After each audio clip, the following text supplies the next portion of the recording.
ओम सजात्म स्वरूप परम गुरु शुद्ध चैतन्य स्वामिने नमः। स्यद्वादिनय षट द्रव्य गुण पर्याय और प्रमाण का जड़ कर्म चेतन बंध का अरु कर्म के अवसान का कह कर स्वरूप यथार्थ जग का जो किया उपकार है उसके लिए जिनवाणी माँ को वंदना शतवार है, वंदना शतवार है।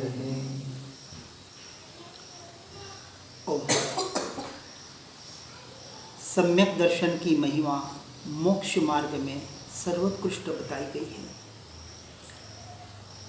स्वसंवेदन प्रत्यक्ष अपने स्वयं की आत्मा का जब तक अनुभव नहीं होता है, आत्मानुभूति नहीं होती है, तब तक परमार्थ सत्य मोक्ष मार्ग की शुरुआत भी नहीं होती है।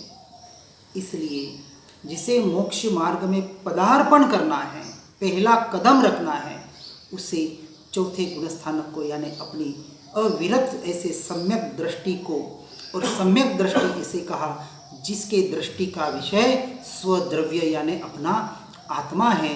अब ऐसे द्रव्य दृष्टि जीव को ही सम्यक दृष्टि कहा जाता है, जिसकी पर्याय दृष्टि हट चुकी है या हटाने का जो निरंतर पुरुषार्थ कर रहा है। इस प्रकार से यहाँ हम प्रज्ञाछयनी यानी भेद विज्ञान की महिमा समझने का प्रयास कर रहे हैं। यहाँ जो चार बातें हमने समझने का प्रयास किया था, उन चार बातों के नाम वापस एक बार यहाँ समझते हैं कि पैनी छेनी यानी ज्ञान रूपी चैनी और विवेक रूपी हथेड़ा निरंतर चीनी और हथेड़े का जैसे घाव करके एक चीज को दो किया जाता है, वैसे जिस दो को हम अज्ञान दशा में जिस दो वस्तुओं को हमने एक मान रखा है, उसको उस प्रज्ञा छेनी के द्वारा निरंतर भेद ज्ञान के द्वारा किसी भी प्रकार से दूसरी बात बताई, किसी भी प्रकार से, और फिर तीसरी बात बताई निपुण पुरुषों के द्वारा, यानी अपनी पहले पात्रता को प्रकट करना पड़ेगा। ऐसे जो निपुण पुरुष हैं जिन्होंने इस भेद ज्ञान रूपी प्रज्ञा रूपी चैनी और छैनी के द्वारा अपनी निपुणता को प्रकट किया है, अब जिसने संसार की असारता को अपने जीवन में ग्रहण कर लिया कि संसार तो असारी है, संसार में रहने जैसा नहीं है, और ऐसी जिनकी वैराग्यमय दशा है, ऐसे जो निपुण जीव है, ऐसे जीव चौथी बात बताई सावधान होकर, किसमें सावधान होकर कि परद्रव्यों से हटकर अपने स्वभाव रूपी रमणता में सावधान होकर। वहां कहते हैं ना, सावधानी हटी दुर्घटना घटी। जैसे जीव परद्रव्य में गया कर्म रूप दुर्घटना घटित हो जाती है। अब कर्मों से छूटने का एक ही उपाय स्वद्रव्य का आश्रय। इसलिए इस बात को बहुत सावधानी से यानी निरंतर बार बार रटन के द्वारा कि मेरा उपयोग स्वाध्याय, सत्संग, भेद विज्ञान, भक्ति, जो कुछ भी आपको अच्छा लगे, दिन भर में एक प्रयोग, क्योंकि क्या है अभी हम एक सिर्फ भेद ज्ञान 24 घंटा करने कहें तो बोरिंग जैसा हो जाता है। तो कहा कि एक आध घंटा भक्ति कर लो, एक आध घंटा स्वाध्याय कर लो, एक आध घंटा सत्संग कर लो, फिर हर के बीच में भेद ज्ञान का अभ्यास कर लो। हम जो शिविर लगाते हैं 3 दिन में, हम ऐसा ही कार्य कराते हैं। सुबह से 6 बजे से लेके रात को 9 बजे तक उनको सिर्फ और सिर्फ वेद ज्ञान का अभ्यास।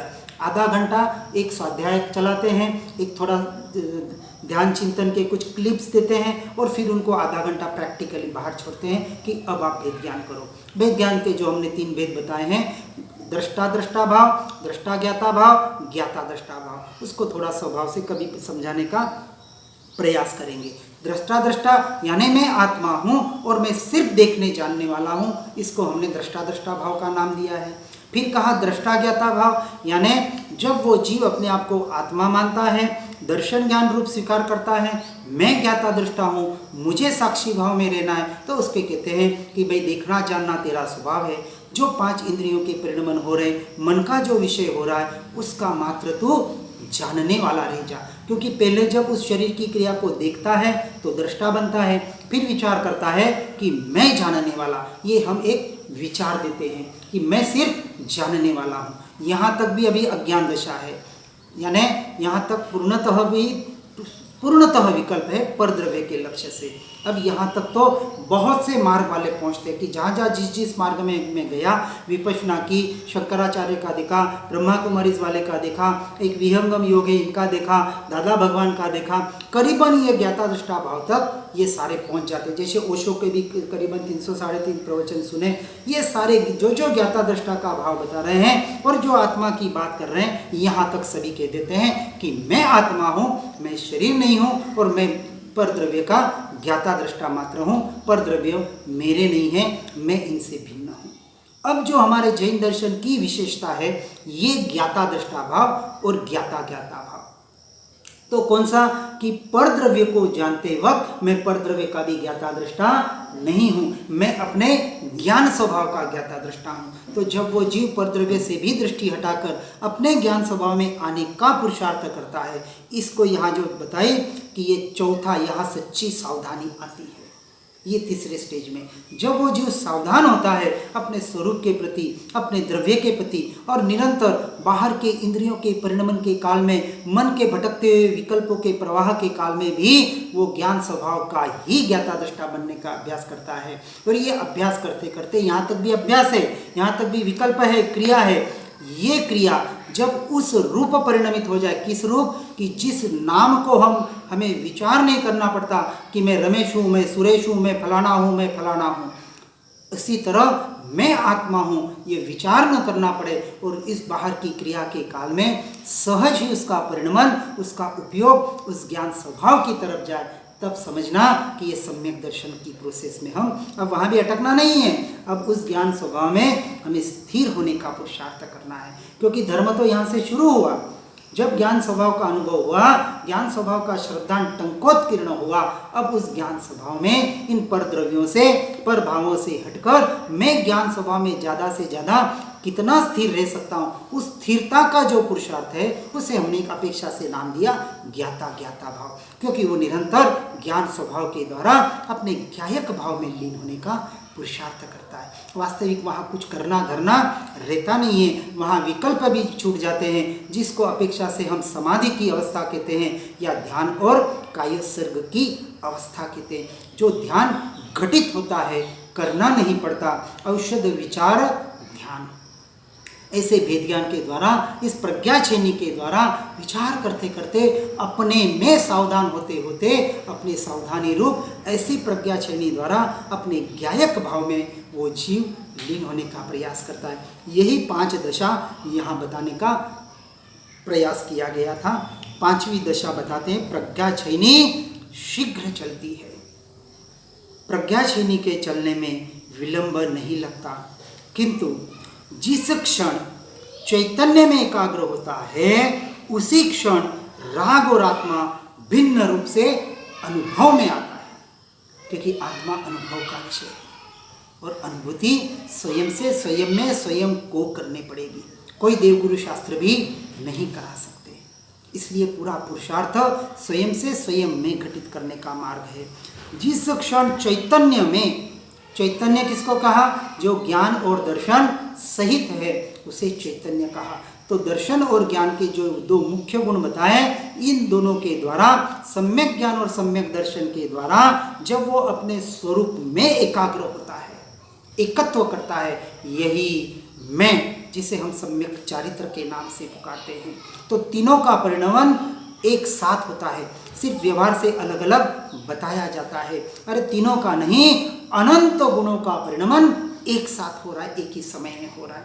अनंत गुणों की अनंतानंत पर्याय एक समय में उत्पाद होती है, एक समय में वे हो जाती है। कोई एक एक पर्याय, पहले एक पर्याय फिर बाद की एक पर्याय नहीं, अनंत गुण एक साथ अपना अपना परिणमन कर रहे हैं, अलग अलग रह के नहीं। जैसे अपेक्षा से कहा जाता है कि जब हम व्यवहार से कहते हैं कि मैं सुनता हूँ, व्यवहार से कहते हैं ना, कौन सुनता है? अब ये मैं कौन? शरीर की अपेक्षा से तो मैं शरीर हुआ ना, तो क्या शरीर सुनता है? तो बीच में एक अवयव है जो सुनने वाला है। कौन है? कान है। तो मैं कान के द्वारा सुनता हूं। तो मैं तो पूरा है शरीर, हाथ भी आ गया, पांव भी आ गया, सिर भी आ गया, पेट भी आ गया। सुनने वाला कौन? तो कान। मैं जानता हूं। तो ये मैं आत्मा है, ये परिपूर्ण द्रव्य है। पर जानने का जो कार्य हो रहा है, बीच में ये ज्ञान है। ज्ञान के द्वारा जो निरंतर ये जानना जानना जानना जानना, ये जो धारा प्रवाहित हो रही है, ये ज्ञान की धारा, ये इस पर्याय को, ये जो जानना जानना जानना जो पररूप परिणमित हो रहा है, ऐसी जो भ्रांति है, समझना, हो नहीं रहा है, भ्रांति है, ये मान्यता को तो निकालना है। उसी भ्रांति को निकालकर उसी पर्याय को अपने ज्ञान स्वभाव में, और ज्ञान स्वभाव ही आत्मा है, क्योंकि ज्ञान एक अपना परिणमन सारे गुणों के साथ रह के कर रहा है। आंख जब देखने का काम करती है, तब आंख बाहर निकल के इधर उधर नहीं देखती है, पूरे शरीरों के अवयवों के साथ रहकर ही ये आंख देखने का काम करती है। वैसे ही ज्ञान स्वभाव अपने अनंत गुणों के साथ रहते हुए ही जानने का निरंतर कार्य कर रही है। अब ये तो व्यवहार का कथन, अब इसको हमें प्रैक्टिकल में लाना है।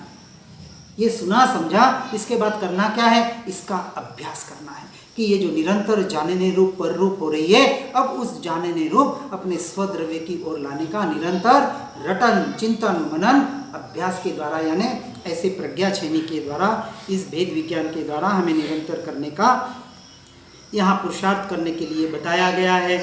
और जिस क्षण यह पर्याय, यह ज्ञान स्वभावी पर्याय कहती है, ये जानने वाला ज्ञान स्वभाव, यही मैं, ये मैं और ज्ञान के बीच में सब कुछ आ गया। ये ज्ञान जो अनंत गुणों के साथ रहा है, ऐसे अनंत गुण जो अभेद है, ऐसे एक एक प्रदेश में रहे हुए हैं, ऐसे असंख्य प्रदेश जो शरीराकार होते हुए भी शरीर से संपूर्ण भिन्न न्यारे और अखंड है, असंख्य होते हुए भी अखंड है, ऐसा अभेद अखंड त्रिकाली तीनों काल में एक जैसा रहने वाला ऐसा ध्रुव तत्व। अब वहाँ ध्रुव के दृष्टि पे वही मैं, वो भगवान आत्मा। तो ऐसे द्रव्य दृष्टि करते ही आत्मा उस राग से भिन्न रूप प्रत्यक्ष अनुभव में आया, ऐसे कहा जाता है।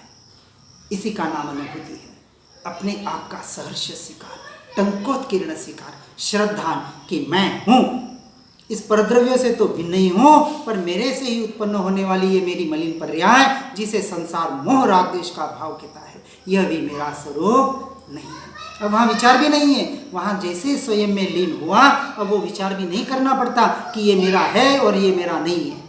वो विचार भी वहाँ छूट जाता है।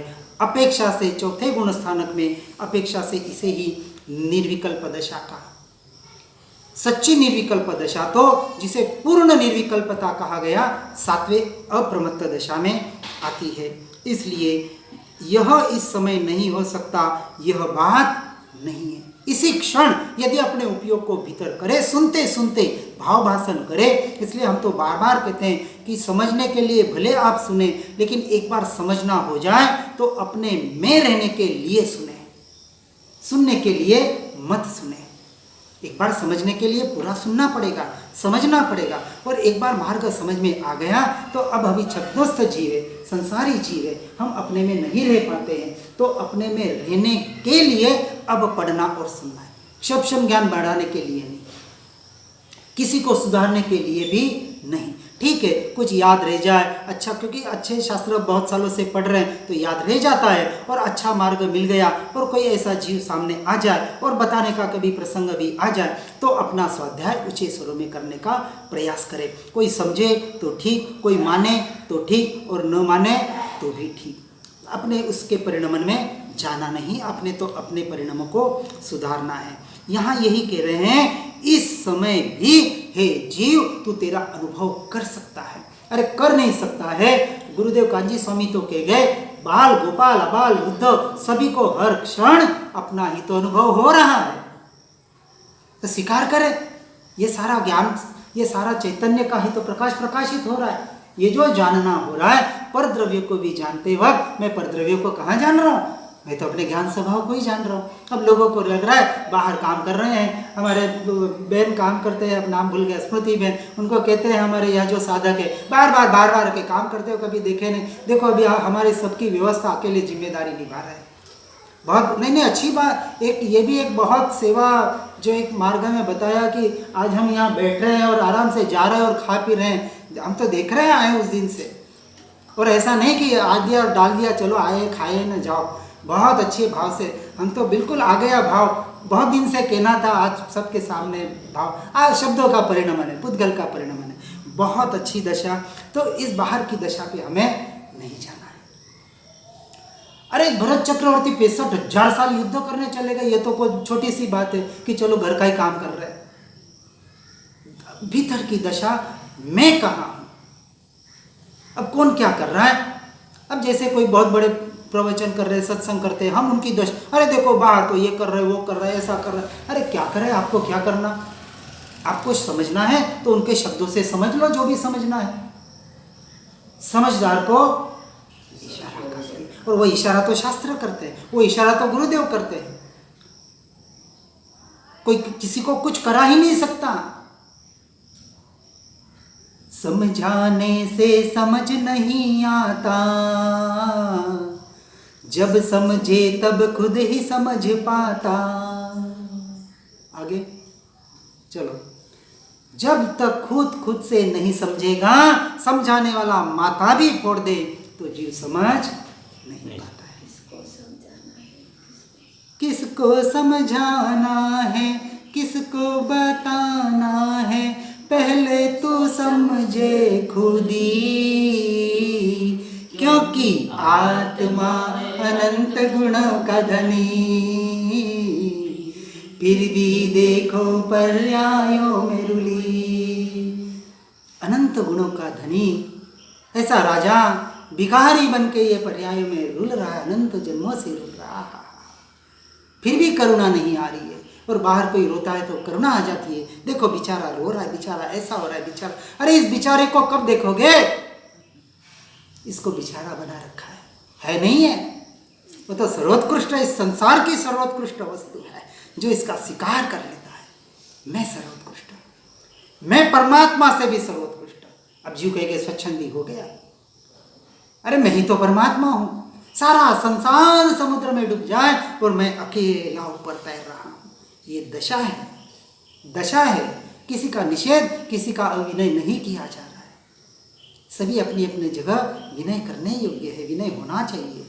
किसी व्यवहार का निषेध नहीं कर रहे हैं, हम तो भूल के नहीं करते, क्योंकि हमारे अपने जीवन में जो योग्य था, योग्य व्यवहार अपने भीतर के लिए करना है, हर का ज़्यादा से ज़्यादा पालन करने का पुरुषार्थ करते हैं। इस मन वचन काया योग का वही मनोयोग, वचन योग, काय योग, इन 3 योगों के द्वारा जो आत्मा के योग, मेरे योग, सम्यक दर्शन, सम्यक ज्ञान और सम्यक चरित्र, ये मेरे योग है। ये बाहर के योग साधन है, इसके अपेक्षा से ये भी व्यवहार साधन है। वास्तविक सच्चा साधन तो हमारी पर्याय ही है, पर्याय को साधन बनाना है। अब बाहर के साधन की भी अब जरूरत न रही। अब वो शरीर भले बीमार पड़ा है, अब शरीर की भी जरूरत नहीं। बस जो पर्याय निरंतर पर की तरफ जा रही है, उस पर्याय को निरंतर भावमन के द्वारा अपने भीतर लाने का पुरुषार्थ, एकमात्र पुरुषार्थ। सभी धर्म इसमें समा जाते हैं। इसलिए कहते हैं प्रज्ञा छेनी के चलने पर क्या होता है, अर्थात प्रज्ञा छेनी किस प्रकार चलती है, यहाँ बताने का प्रयास किया जा रहा है। यहाँ कह रहे हैं अंतरंग में जिसका चैतन्य तेज और स्थिर है, ऐसे ज्ञायक भाव को जो ज्ञायक रूप से प्रकाशित करती है, ऐसी यह प्रज्ञा छेनी है। प्रज्ञा छेनी का मतलब ही भेद ज्ञान, भेद विज्ञान। ऐसी प्रज्ञा छेनी जिसके चैतन्य तेज, जिसका अंतरंग में स्थिर है, बाहर कहीं भी नहीं है। पूरा परिणमन हमें भीतर से भीतर में करना है। बाहर कोई इस मार्ग में किसी की अपेक्षा नहीं। आप भूखे रह पा रहे हैं या नहीं पी रह पा रहे, आप शरीर को कष्ट दे पा रहे हैं या नहीं दे पा रहे, बाहर का तो चारित्र का विषय है। 5वें गुण स्थानक की बात है। चौथा गुण स्थानक अविरत सम्यक दृष्टि का बताया है। 5 आश्रय के द्वार बताए ना, मिथ्यात्व, अविरति, प्रमाद, कषाय और योग। एक एक गुण स्थानक है। मिथ्यात्व चौथे में जाता है। कौन सा मिथ्यात्व? देहात्म बुद्धि वाला। 2 प्रकार का वैसे मिथ्यात्व बताते हैं, अगृहित मिथ्यात्व और गृहित मिथ्यात्व। अब बहुत जने अगृहित मिथ्यात्व आत्मात्मा पर तो काम करते हैं, परंतु अगृहित मिथ्यात्व इस भव की जो हमारी मान्यता है, जो कुल परंपरा मत के आधार पर है। इसलिए कल मैंने एक जो बात बताई थी, बहुत जनों को चुभती है। कोई कहे कि आप जैन हैं। अरे क्या धर्मों में लग रखा है, कौन जैन, कौन हिंदू, कौन मुसलमान? हम तो एक आत्मा है और सभी में आत्मा देखते हैं। सभी को मैं स्वयं परमात्मा हूँ और सभी मैं परमात्मा देखता हूँ। हम तो कीड़ी मकोड़ी भी दिखते हैं, कुत्ते बिल्ली भी दिखते हैं और पेड़ पौधे भी दिखते हैं, और कुछ होता है, उनको कष्ट होता है तो उनको यही पुकारते हैं, भगवान आत्मा कैसे हैं आप? पर एक ध्यान रखना, उन कीड़ी मकोड़ियों को, इन परद्रव्यों को भगवान आत्मा कहना बहुत सहज होता है, परंतु मनुष्यों को, अपनों को भगवान आत्मा और खास करके अपने दुश्मनों को भगवान आत्मा देखना, समझना बहुत कठिन होता है, क्योंकि वहाँ अहंकार को ठेस पहुँचती है। और सबसे बड़ा अहंकार कहाँ? खास करके पुरुषों में बड़ा अहंकार होता है, पत्नी के साथ। मैं पना, अरे मैं यहाँ कैसे इनसे क्षमा मांग लूँ, मैं इनसे कैसे माफ़ी मांग लूँ, मैं इनसे छोटा कैसे बन जाऊँ, मैं तो पुरुष हूँ। ये पुरुष प्रधान जो बताया गया है, अरे कौन पुरुष और कौन स्त्री, ये पर्याय दृष्टि में अनादिकाल से अटके हुए हैं। अपने में आ जाओ तो सब काम सहज हो जाएंगे। इसलिए अंतरंग में जिसका चैतन्य तेज स्थिर है, ऐसे ज्ञायक भाव को ज्ञायक रूप से प्रकाशित करता है, जो है ऑलरेडी। सूर्य को सूर्य रूप प्रकाशित करना है। अब बादल आड़े आ गए, अब बादल के नीचे रह के देखोगे तो सूर्य नहीं दिखेगा, लेकिन बादल के ऊपर जाके उसके स्वरूप को देखोगे तो सूर्य तो वैसा का वैसा तेजस्वी है। हम तो कहते कर्मों के आवरण आ गए, जो कर्मों के आवरण में अटके हैं वो उस चैतन्य रूपी प्रकाश को कभी देख नहीं पाएंगे। जो कर्मों से पार हो गए का मतलब अभी कोई क्षय नहीं हुआ है। जिन्होंने कर्मों को अपना मानना छोड़ दिया, कर्म मेरा स्वरूप नहीं है, ये पुद्गल का परिणमन तो मेरा स्वरूप है ही नहीं, अंश मात्र भी, लेकिन उसके निमित्त से होने वाले ये मोह राग द्वेष के भाव भी मेरा स्वरूप नहीं है, ऐसे मानते ही ये मोह चला गया। ये गया मोह, ये मान्यता से। अब कोई कहे कि मोह राग द्वेष का मेरा स्वरूप नहीं, अब उसको इतना ही चिंतन करना है, ये राग द्वेष भी मेरा स्वरूप नहीं है, क्योंकि अभी राग द्वेष नहीं गया है। ये प्रत्याख्यानी 5वें 6ठे 7वें की बात है। फिर प्रयोजन करें। फिर 5वें गुण स्थानक में 11 प्रतिमा बताई गई है। उन 11 प्रतिमा को भी यथार्थ रीति से व्यवहार और निश्चय दोनों तरह से जानना है बराबर। फिर वो सर्वसंग परित्याग की और भावलिंगी मुनि की दशा बात की बात है, बहुत दूर की बात है। और बिना भावलिंगी मुनि दशा को समझे, जो अमुनि को भी मुनि मानते हैं, साधु मानते हैं, वो मिथ्यात्व का और अज्ञानता का पोषण करते हैं। उसे सदैव सद्गुरु सद्धर्म का भी अभी यथार्थ परमार्थ श्रद्धान नहीं है। श्रद्धान की बात बता रहा हूं। आप बाहर से क्या व्यवहार कर रहे हैं उसे मुझे कुछ लेना देना नहीं है। मान्यता में आपके क्या है? कौन साधु भावलिंगी, जो अंतर्मुहूर्त अपने स्वरूप में शुद्धोपयोग में लीन हो रहे, वो भावलिंगी मुनि। इसलिए कृपालु देव को कहना पड़ा आत्मज्ञान त्याग मुनि पुण्य। जिस मुनि की धारा आत्मज्ञान में अपनी आत्मा में निरंतर नहीं बह रही है, उसका पुरुषार्थ अंतर्मुहूर्त शुद्धोपयोग में लीन नहीं हो रहे, वो 6ठे गुणस्थानवर्ती नहीं है। हमने ये जब से सुना, समझा, जाना, हमने उस रूप अपना परिणमन किया। 5वां गुण स्थानक 15 दिन के भीतर आपकी बाहर की अवस्था जो भी है वो व्यवहार से जान लेना। यहाँ भीतर की बात बता रहे हैं। 15 दिन के भीतर भीतर जो अपने शुद्धोपयोग में अपनी आत्मा में लीन होता ही होता है, अनुभव करता है, दृष्टिगोचर उसको वो द्रव्य आता ही आता है। ये पांचवा अपनस्थान। और छठे में 6 महीने के भीतर भीतर की काल के अपेक्षा से बताया गया है। ज़्यादा से ज़्यादा हो सकता है रोज आती हो, 15 दिन तो एक पीरियड बताया गया है। रोज अपने में लीन होता हूँ, फिर शाम को बैठ जाए कुछ अपना, ठीक है, कुछ घंटे बाहर, क्योंकि अब अविरत सम्यक दृष्टि है। अब भरत चक्रवर्ती भी युद्ध करते थे, तब युद्ध करते करते थोड़ी सोचते थे मैं आत्मा हूँ, मैं जानने वाला हूँ, मैं वेद ज्ञान कर रहा हूँ। तब तो पररूप परिणमित हो रहे थे। श्रेणिक महाराजा जब भी राज्य चलाते थे उस वक्त निरंतर 24 घंटे थोड़ी आत्मा का विचार चलता था। जब राज्यसभा में बैठते थे, कुछ प्रयोजन करने पड़ते थे तो पररूप परिणमित होते थे, लेकिन प्रतीति में पड़ा था। जैसे ही चिंतन होता था, जैसे पर से दृष्टि जाती थी, अपने आप को आत्मा टंकोत्कीर्ण निर्णय हुआ था। ये पररूप जो परिणमन हो रहा है, ये पुद्गल का परिणमन है, ये मेरा स्वरूप नहीं है। तो तीव्र से तीव्र राग द्वेष भी हो और यदि उसमें एकत्व न हो तो वो सम्यक दृष्टि जीव है। इसलिए मात्र कषायों के मंदता और तीव्रता पे किसी को सम्यक दृष्टि जानना या मानना है या नहीं है, वास्तविक तो हमें दृष्टि ही नहीं करनी है कौन सम्यक दृष्टि है या नहीं है। हमें तो अपने परिणमन को, अपने उपयोग को यहाँ देखना है कि मैं कहाँ हूँ। ऐसी प्रज्ञा छयनी की जो यहाँ बात बता रहे हैं कि मैं ज्ञान मात्र हूँ, ऐसा विकल्प भी अस्थिर है। जो हम वेद ज्ञान का अभ्यास इसलिए बार बार कहते हैं, ये जो विकल्प है, मैं जानने वाला, मैं ज्ञान स्वभावी, यही मैं, ये शब्द था, तब तक विकल्प है। और उस मैं के द्वारा जो स्वयं में स्थिरता आई, स्वयं का जो स्वीकार होके जो स्थिरता आती है, वह एक अपेक्षा से निर्विकल्प दशा है। इसलिए इस विकल्प को भी तोड़कर सम्यक ज्ञान मात्र चैतन्य में मग्न होता है, तब राग से पृथक होकर ज्ञान चैतन्य में स्थिर होता है। इस प्रकार चैतन्य में मग्न होती हुई निर्मल रूप से ऐसी प्रज्ञा छयनी चलती है और जितना पुण्य पाप की वृत्तियों का उत्थान है, उन सब को बंध भाव में निश्चल करती है। अब वहाँ जब वो अपने में लीन होता है, यहाँ वास्तविक सच्चे संवर होकर यहाँ से निर्जरा शुरू होती है, स्वयं के स्वरूप में द्रव्य के स्थिरता से।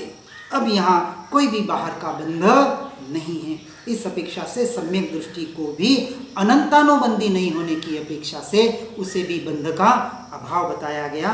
फिर कर्म बंध अपेक्षा से उसके क्षीण होते जाते हैं। इस प्रकार आत्मा को आत्मा में मग्न करती हुई और बंध को अज्ञान भाव में नियत करती हुई ऐसी जो प्रज्ञा छयनी चलती है, यही वास्तविक पवित्र सम्यक दर्शन प्राप्त करने का एकमात्र उपाय हमें तो समझ में आता है। और किसी के द्वारा और कोई बताया जाता हो तो आपकी भवितव्यता के अनुसार जो भी मिले, हमारे पास तो एकमात्र यही प्रज्ञा छयनी सुनिए, समझिए, जानिए और उसका अनुभव करने का, उसके द्वारा जो पुरुषार्थ किया है, कर रहे हैं, आगे बढ़ने का। हर जीव इस मार्ग में निरंतर आगे बढ़ने का प्रयास करे, पुरुषार्थ करे और सच्चे सम्यक दर्शन को, परमार्थ सम्यक दर्शन को पाकर वो उस मोक्ष मार्ग पर तीव्रता से बढ़ने का प्रयास करे। इसी भावना के साथ जिनाज्ञा विरुद्ध कुछ भी कहने में आया हो तो इच्छामि जिन वाणी के ज्ञान से हो सम्यक श्रद्धा, हो चारित्र महान हुल पाऊं पद निर्वाण, निज निधि निज में बताई, यह अनंत उपकार है, उसके लिए जिन वाणी माँ को वंदना शतवार है, वंदना शतवार है। ओम नमः। यहाँ से सभी